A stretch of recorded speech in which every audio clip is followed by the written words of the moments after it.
지난주 우리 주일 강단의 말씀으로 보수하시는 하나님이여 빛을 비추어 주옵소서라고 고백했는데요. 이번 주는 그 빛으로 나아가는 예배입니다. 빛으로 나아가는 참된 예배자, 오늘 우리에게 주신 본문의 말씀은 시편 95편 1절로 11절입니다. 구약성경 시편 95편 1절로 11절 872페이지입니다.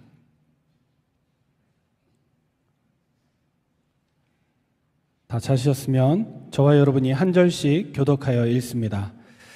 1절을 제가 먼저 봅니다. 오라 우리가 여호와께 노래하며 우리의 구원의 반석을 향하여 즐거이 외치자.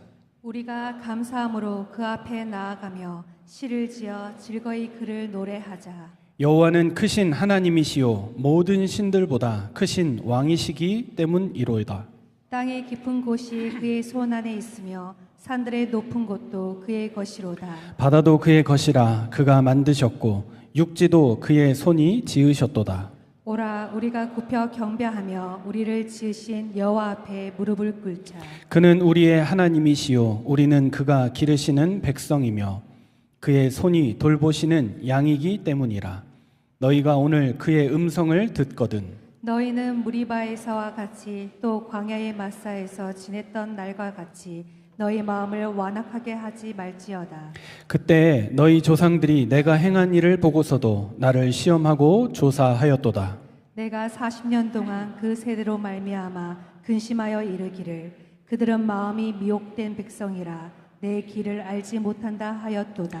끝절을 같이 읽습니다. 그러므로 내가 노하여 맹세하기를 그들은 내 안식일에 들어오지 못하리라 하였도다. 아멘. 사람은 누구나 살다 보면 지칠 때가 있습니다. 마음이 무너질 때가 있고 기도조차 나오지 않을 만큼 답답할 때가 있습니다. 그런 상황이 있는 것이 사실입니다. 근데 그럴 때 우리는 무엇으로 견디고 무엇으로 다시 하나님께 나아갈 수 있겠습니까? 늘 내가 맡은 일을 잘할 수도 있지만 때로는 실수가 벌어질 때도 있고 문제가 벌어질 때도 있습니다. 당장에 오늘 주보를 보시면 주보의 지면이 묘하게 나왔는데요. 저는 아침에 바로 알아차렸습니다. 우리가 기도를 너무 안 하니까 기도문이 앞으로 왔구나. 한 주간 기도 많이 하시기 바랍니다. 이런 것들을 통해서 우리가 왜 그랬을까 이런 생각도 하고 저런 생각도 하게 되는데요. 그럴 때 답답하고 견디기 어려울 때 우리는 무엇으로 버티는가? 오늘 시편 95편에 놀라운 회복의 길을 우리에게 보여줍니다. 시편을 통해서 쭉 우리가 봐왔습니다. 그 회복의 원리가 무엇이냐? 바로 시와 노래입니다. 우리가 어려움 당할 때 그냥 마음으로 끙끙 앓지 말고 그것을 한번 글로 적어보고 표현해보고 그때 내 마음속에 이 상황이 바뀌어서 꼭 이렇게 됐으면 좋겠다라는 기도 제목으로 또는 하나님을 향한 고백으로 바뀌어지고 혹시 그것을 가지고 내가 노래할 수 있다면 그래서 시편은 단순한 시집이 아니고 하나님의 백성들이 눈물 가운데 부른 믿음의 노래이고 절망 속에서도 하나님을 바라보게 하는 회복의 노래가 되었습니다. 그러면 이 시편이 얼마나 이런 내용들을 담고 있는 가운데 그 내용이 풍부하고 많습니까? 인생의 희노애락 모든 장면마다 하나님을 향한 시와 고백 그리고 찬양으로 나아가는 것을 보며 특별히 오늘 시편 95편을 통해서 우리가 왜 찬양해야 하는지 그리고 어떻게 저와 여러분이 참된 예배자가 되는지 하나님 우리에게 빛을 비추어 주옵소서라고 얘기했는데 그 축복이 무엇이냐? 바로 예배의 시간입니다. 그래서 오늘 말씀의 제목 빛으로 나아가는 참된 예배자 모두 되어지기를 주의 이름으로 축복합니다. 그 예배의 시작이 무엇입니까? 찬양입니다. 그리고 예배의 완성이 있습니다. 오늘 말씀을 통하여 진정한 예배가 무엇인지 마음속에 붙잡고 빛으로 나아가는 그 예배의 축복 누리게 되기를 바랍니다. 첫 번째입니다. 예배자의 중심이 무엇입니까? 믿음으로 선포하는 겁니다. 상황이 되고 여건이 돼서 예배하는 게 아니라 그렇지 못한 상황일지라도 나는 하나님께 믿음으로 나아가며 예배할 것이다. 고백하는 것입니다. 오늘 본문의 1절에 보니까 뭐라고 얘기합니까? 우리의 구원의 반석을 향하여 즐거이 외치자. 나는 지금 흔들리고 내가 서 있는 이곳이 좌우로 흔들리는 그 상황 가운데 처해 있지만 내가 믿는 하나님은 흔들리지 않는다. 내가 받은 구원과 그 믿음의 축복은 반석 위에 서 있기 때문에 전혀 요동하지 않는다라는 믿음으로 선포하는 것입니다. 우리의 구원의 기초는 흔들리지 않습니다. 왜냐? 이 구원이 나에게서 나면 흔들리는 건데 이 구원은 하나님께로부터 난 것이기 때문에 구원받은 하나님의 백성은 흔들리지 않습니다. 저와 여러분이 이 사실을 확신하며 나가야 됩니다. 실수가 있습니까? 바로 잡으면 됩니다. 잘못한 게 있습니까? 하나님께 나아가 내 죄를 고하면 됩니다. 구원은 흔들리지 않습니다. 그 담대한 믿음을 가지고 예배 가운데 나갑니다. 왜냐? 예수 그리스도는 우리의 영원한 반석이 되셨기 때문에. 성경이 우리에게 말하고 있는 바 아닙니까?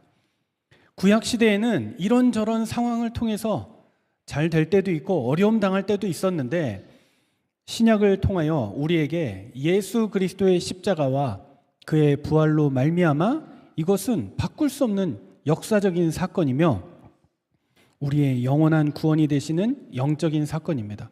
그래서 그를 믿는 자마다 멸망치 않고 영생을 얻게 된다 했습니다. 이 사실을 믿는 겁니다. 또한 3절에는 우리의 크신 왕께 고백한다라고 얘기합니다. 왜 우리가 예배합니까? 우리 하나님이 모든 신들보다 크신 왕이시기 때문에. 이 신도 섬겨보고 저 신도 섬겨봤는데 다 왔다 갔다 하는데 내가 믿는 하나님, 내가 참된 하나님을 만나고 나니 그분은 모든 신들보다 크신 왕이다. 더 나아가 세상의 권세와 우상보다도 높으신 크신 하나님이시다. 이 사실을 우리가 믿는 겁니다. 그래서 예수 그리스도의 이름의 능력으로 믿음 생활하고 신앙 생활하는 겁니다. 어느 정도냐? 제가 사역하다 보니까 그 불교도 귀신 쫓아내고 천주교도 축기 사역하는 사람들이 있고 모든 종교마다 다 있습니다. 무속인들은 뭐 전문적으로 한다고 얘기하죠. 근데 놀라운 특징이 뭔지 아십니까? 교회 안에도 있습니다. 중요한 것은 구원받지 않으면 귀신 아무리 쫓아내도 또 들어오고 결국 나중에는 난장판 된다는 거예요. 우리는 귀신을 쫓아내는 게 아니에요. 그 사람 속에 영원히 흔들리지 않는 구원을 심는 거예요. 구원이 심겨지고 나야 다시 찾아와도 문제가 되지 않는 거죠. 지금 내가 당한 어려움, 영적인 위기를 잠깐 해결했다. 넘어섰다. 그리고 또 평범하게 살다가 어느 날 또 상황이 오고 문제가 오고 비슷한 조건이 주어지면 여지없이 거기에 걸려드는 거예요. 이게 세상 종교가 하는 방법입니다. 이게 미신, 잡신, 우상이 하는 방법이에요. 우리는 귀신 쫓아내려고 신앙생활 하는 게 아니잖아요.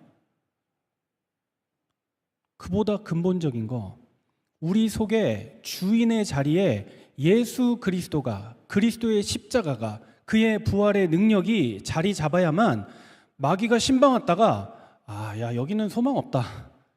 아무리 여기에 또아리를 틀고 내 집을 만들려고 해도 여기는 불가능하다. 왜냐?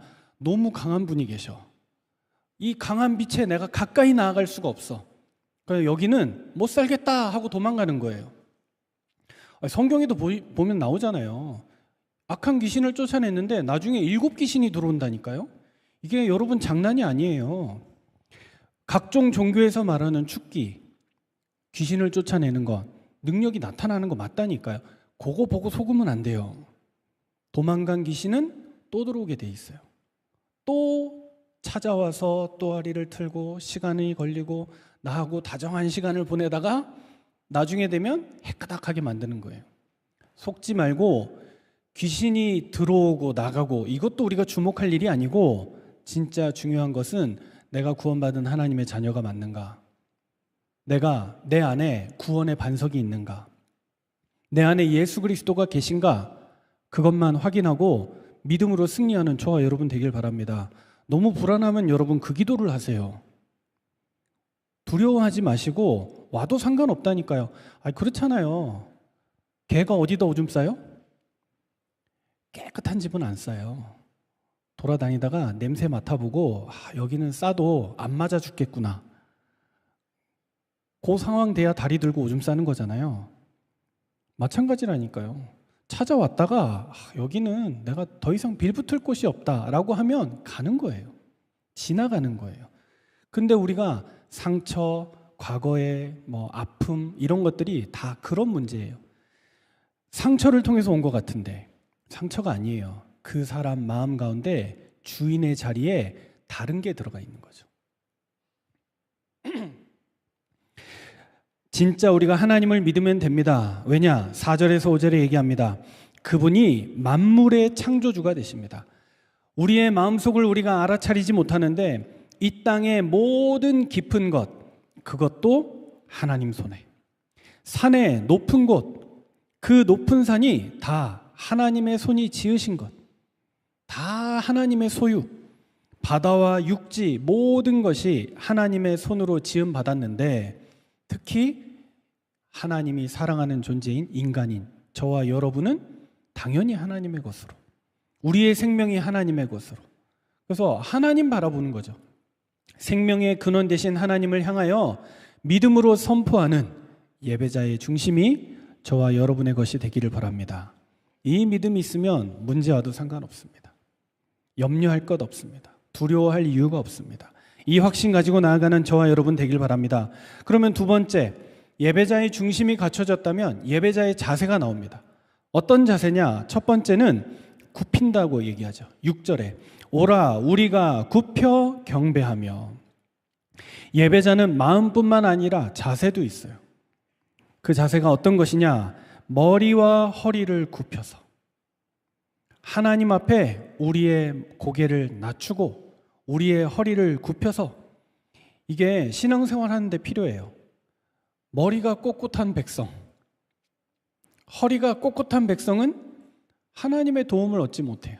그러나 우리가 하나님께 고개를 숙이고 우리의 허리를 굽혀 하나님께 낮추어 기도한다면 하나님은 우리를 도우신다. 근데 놀라운 것은 뭔지 아세요? 이게 하나님께만 필요한 게 아니라 사람 간에도 필요해요. 교회 안에서 우리가 어른들을 보고 동역자들을 만나면 어떻게 해야 될까요? 이렇게 하면 안 되는 거예요. 멀뚱멀뚱 보고 계시면 안 되고 인사해야죠. 반갑게 인사해야죠. 여러분, 아이하고 어른하고 서로 길을 마주쳤어요. 누가 인사해야 돼요? 네?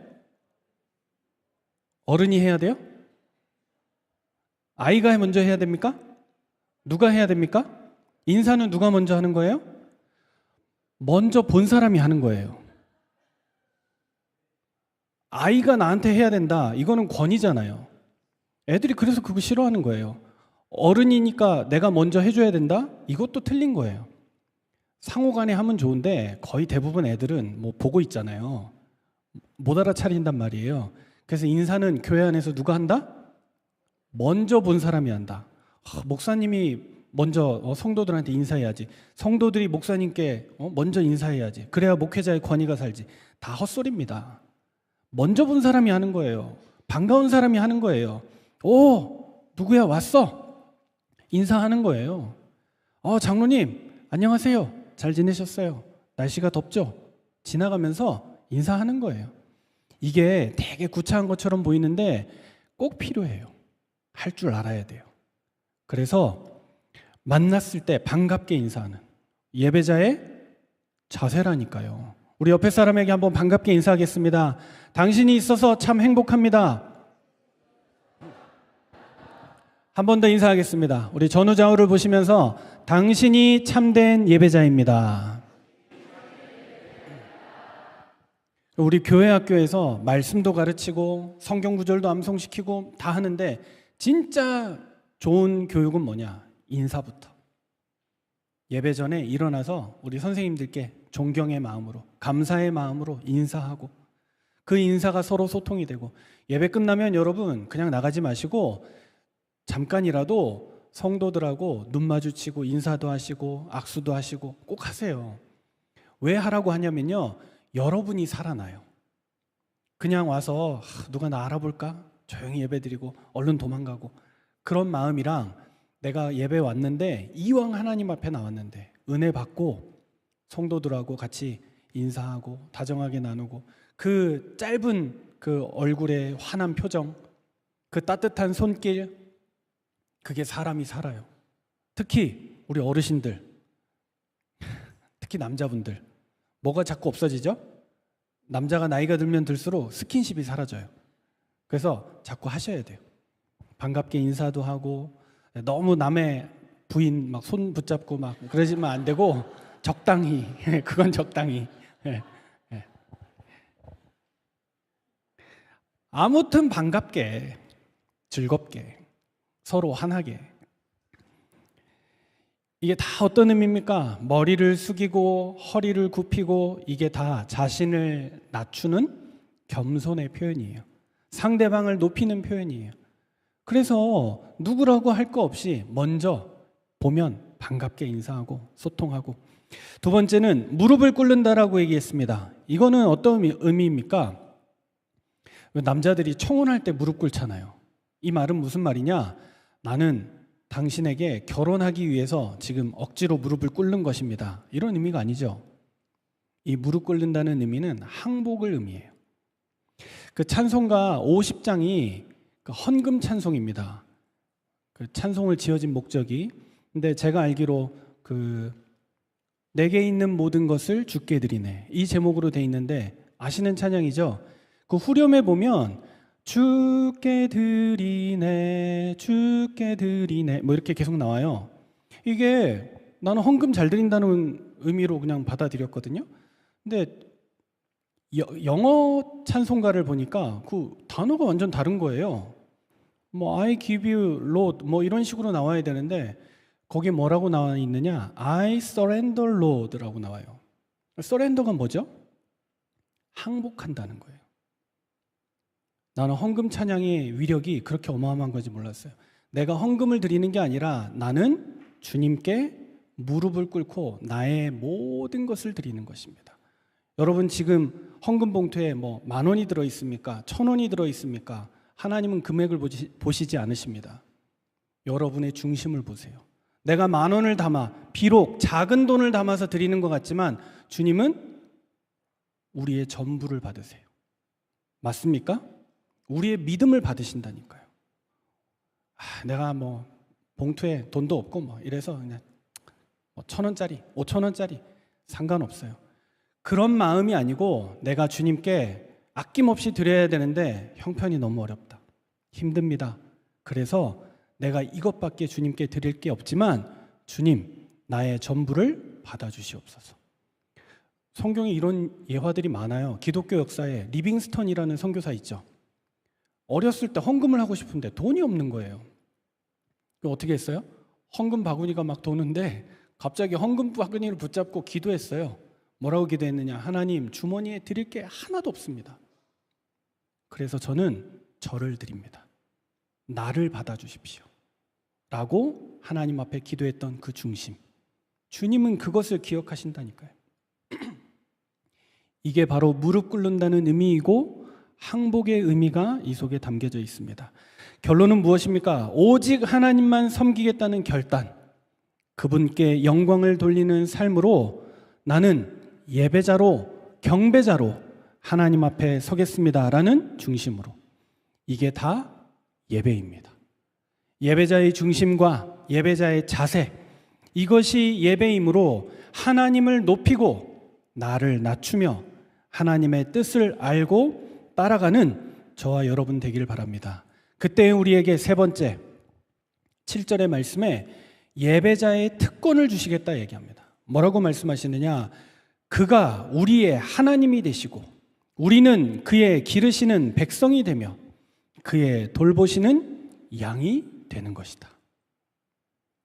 하나님이 우리의 아버지가 되시고 우리의 하나님, 무슨 말입니까? 언약의 하나님이 저와 여러분을 자녀 삼아 주셨다.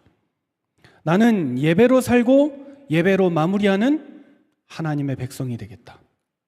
이것이 저와 여러분의 고백이고요. 기르시는 백성이다. 이 말은 뭐냐? 오늘도 말씀과 성령으로 우리를 먹이시고 성장시키신다. 내가 믿음이 연약하다면 오늘 예배를 통하여 주님의 돌보심을 통하여 내 믿음이 한 단계 성장하는, 아, 그렇구나. 헌금은 내가 가진 걸 드리는 게 아니었구나. 내 전부를 드리는 믿음의 행위구나. 믿음으로 생각이 바뀌어지게 되는 것이죠. 세 번째는 돌보시는 양이라 했습니다. 어떤 의미입니까? 목자 되시는 주님께서 우리를 보호하시고 인도하신다. 성경에 하나님과 그리스도와 우리 성도들을 비유할 때 많이 쓰는 표현 중에 목자와 양이라고 하죠. 그 속에 의미가 있다니까요. 뭐냐? 양은 특별히 혼자서 못 사는 동물이에요.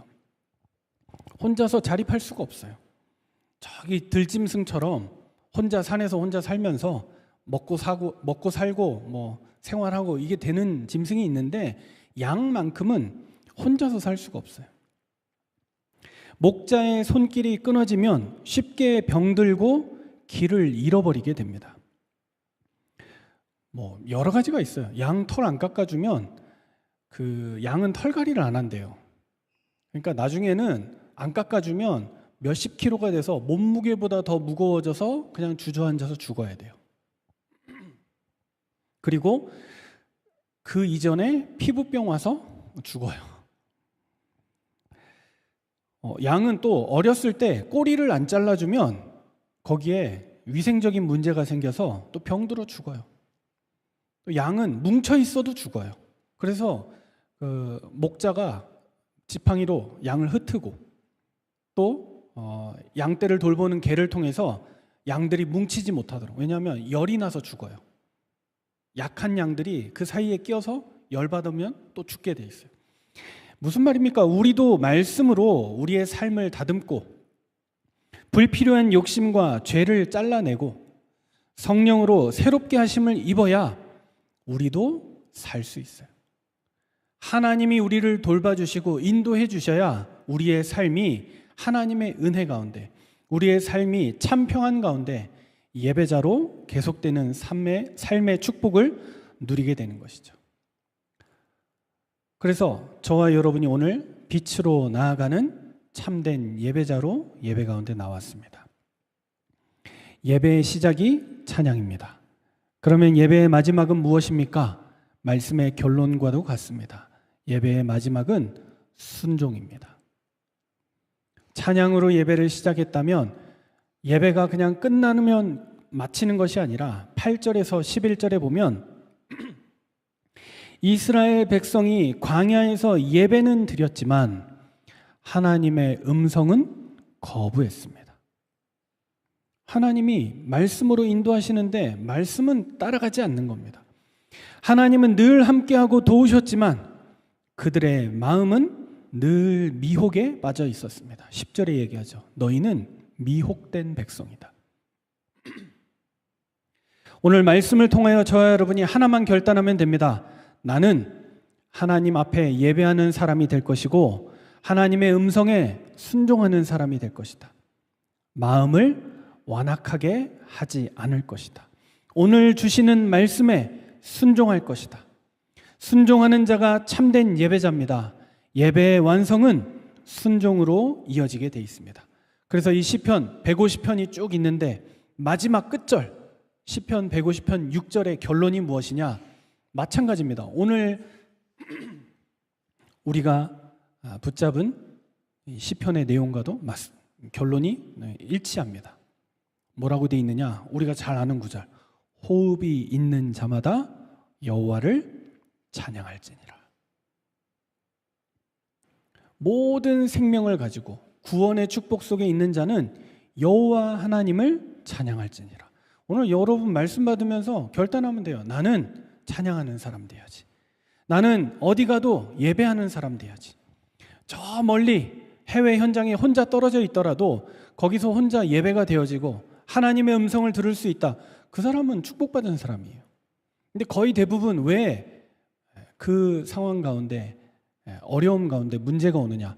어려움이 와서가 아니라, 환경이 힘들어서가 아니라 예배를 놓쳐버리니까, 중심이 흔들려 버리니까 다른 것에 이제 휘말리기 시작하는 거예요.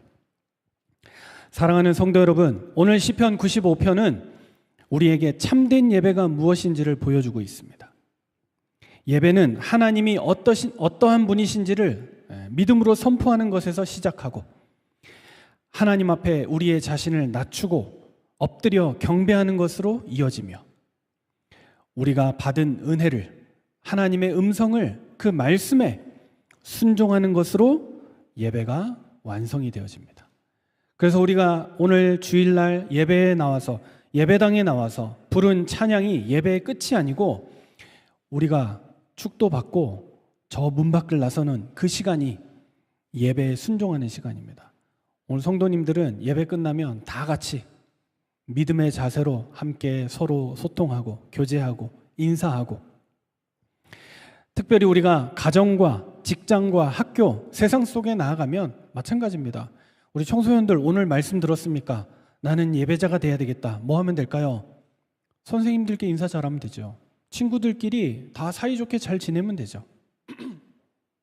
패 가르고 익숙한 사람들하고만 대화하지 말고, 내가 모르는 친구하고도 마음을 열고 인사도 하고 대화도 나누고 소통할 수 있는 사람 된다면, 그게 하나님이 기뻐하시는 예배자가 되는 것입니다.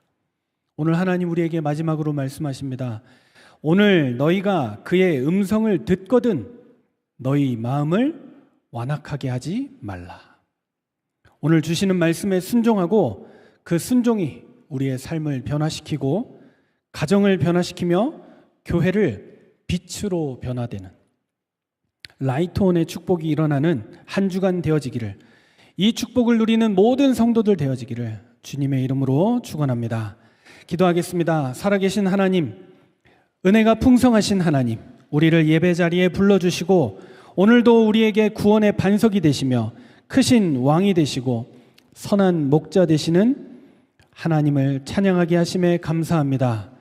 우리의 예배가 입술의 찬양으로만 끝나지 않게 하시고, 하나님의 말씀에 순종하며 우리의 삶 가운데로 이어지는 은혜와 축복을 베풀어 주옵소서. 우리의 삶 전체가 하나님께 드려지는 거룩한 예배가 되도록 주님 인도하여 주옵소서. 살아계신 주 예수 그리스도 이름으로 기도하옵나이다. 아멘. 은혜의 하나님, 받은 모든 것이 주님의 것임을 고백하며 감사의 예물로 하나님께 올려드립니다.